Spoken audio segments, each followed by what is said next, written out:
I'm here at Oxford University with a special guest, John. Yeah.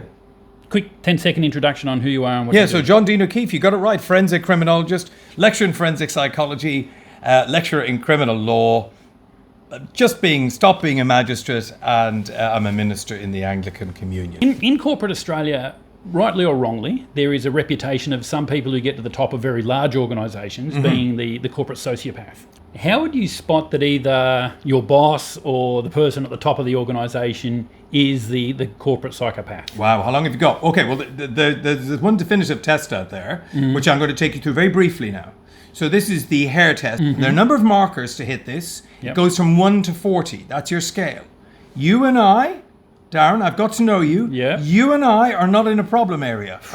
Well, I mean, I would say that, wouldn't I? Yeah. You need to ask other people about that. No, but typically about 1% of the general population are psychopathic. There is some literature out there that suggests it's higher within the corporate world, and I think that's where people get what you're talking about from, that they hear all this. But I think they almost kind of want it to be the case in some sort of bizarre kind of run towards the horror kind of way. But it's only about 1%. Now, when you look down through these markers, you go, my God, I'm married to one of those men, but you're not really. Everything is in extremis. Yep. So a grandiose sense of self-worth, narcissism, glibness, superficial charm, Right. a complete lack of remorse and empathy, manipulative, deceitful, impulsive. There's a range of them. So there are a number of markers that you will see. Now, I think this is best explained by a thing called the dark triad. Right. Because the dark triad gives it a nice bit of shape. Yeah. Because this dark triad's interesting. So let's go for the ordinary decent bloke, and just for the sake of theatre, I'm going to call us that here today. Good. So we would score between 0 to 9 on the Hare scale. Yep. In other words, we enjoy attention. We don't need it. It's not going to affect ourselves personally or our relationships with others if we don't get it. If I say to you, just after this, I don't like you, I never want to see you again, you'll think it's peculiar, but hopefully you won't be going back up to your room and crying, and guess what? Life goes on normally tomorrow. Yeah. So that's your ordinary decent bloke. Yeah. And we're mainly talking about blokes. We can chat about women a bit later, maybe. These are blokes. Now we go into the problem area, narcissistic personality disorder, scoring between 10 to 19 on the Hare scale. Yep, out of 40. Out of 40, exactly. Now we've got a personality disorder. So these people are craving your attention. The key word is crave. You and I are enjoying it. They're craving it. So if they don't get it, problem. Problem with themselves, problem with the relationships with others. So, I don't know, Kim Kardashian. I don't know if she's narcissistic, by the way. And if she's watching, hi there. But let's assume she isn't for the moment. But just for the purposes of this little project, we'll say she is. So if she sends out a tweet late at night, she's hoping to get maybe 1 million likes the following morning. She doesn't get one, apart from being a financial problem. It's going to be a personal problem. Yeah. She craves your attention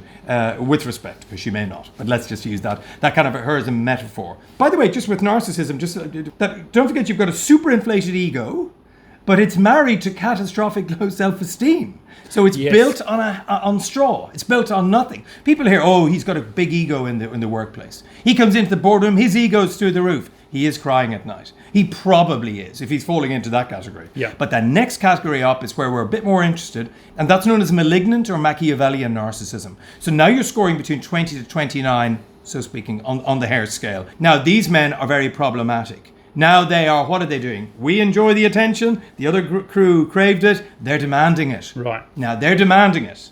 That's a problem, not just in the corporate workplace, but in social relationships and everything. Yep. They're ticking just about every one of the Hare boxes for psychopathy, but they're not quite there yet. What's the key ingredient that sends these people over the edge into psychopathy, which for argument's sake is 30 to 39 on the Hare scale? Well, I'll tell you what it is: a complete and utter lack of remorse and empathy at all times. Right. Now, will it look like that to you or I, the observer? No, because they'll have a thing called what Hare calls shallow emotions. Brilliant line. They know the words, but they don't know the music. So, for example, in a cruder sense, you will get somebody doing a press conference who's just murdered somebody. Oh, mate, I want to help. This is going to be fantastic. What are we going to do here? Let's go find the killer. Yeah, I'm gutted. Yeah, my wife's dead. Let's go get... Oh, but it's you, isn't it? Yeah, that's right. They play the role. Absolutely. But you've got to do that because, as Hare says, if you think of a studio mixing desk, you've got all these buttons, bass, treble, volume, and so on. If they're all pushed up, right, they're all at the maximum volume, you're going to have an implosion, explosion. It's just not going to work. You're not going to hear anything and you're just going to walk out of the room. However, if you've got that slightly graded, albeit above the Hare pointers, if you've got it graded, so lower on impulsivity, higher on violence, lower on something else, higher on remorse, whatever it might be, you've got the perfect storm. because you've got now somebody who will be supported by in the workplace. What do we call them? We call them hierarchy junkies, Yep. because there are people who are attracted to this no-nonsense uber intelligence vibe that men who are malignant narcissists or psychopaths can give in the workplace. So what did they do, Darren? They come in 15 minutes late, always, to the meeting. They slam down at the table. They go, yeah, what's going on here? What's happening here? Oh, and you're getting half the table, including the men, by the way. It's not just sexual. Can be, but it's not just sexual. It's just this guy's no nonsense. Yeah. Projects aren't finished and new ones are begun all over again. And it goes to this whole idea of we are dealing with the cleverest person on earth.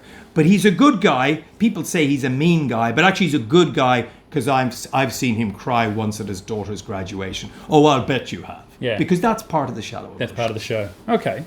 The likelihood of finding a purebred hair psychopath as the CEO of a company is very unlikely. Impulsivity is the key feature of psychopathy. They don't live in the moment, they live in the instant. It's now, boom, okay? So from what I'm hearing you say, that most of us who think we work or have worked for psychopaths, not true. Not true, I would say. Narcissistic, remember, super inflated ego, catastrophic low self-esteem. Who the hell wants to meet that? You don't. Yeah. That's a lot of us, frankly. Yeah. We're looking at maybe it could be 10 to 15% of the population undiagnosed. So there's quite a large group there. But I think the kind of specific people you're talking about who are doing exceptionally well, but they are rare even at that level. And I would say almost unheard of as CEOs when you've hit psychopath. G'day. If you want to upgrade your thinking so you can upgrade your life, get on board the 5-day Mindset Mastery Challenge. In this challenge, I'll show you how to identify and then deactivate thoughts that are holding you back from achieving what it is that you want. Until you get rid of these old thoughts that are not serving you, you'll be slave to them. This 5-day challenge will show you how to identify them, deactivate them, so they no longer control your thinking. When you can change your thoughts, you can change your life. And that's what the 5-day Mindset Mastery Challenge will give you. I look forward to joining you on this program. Cheers.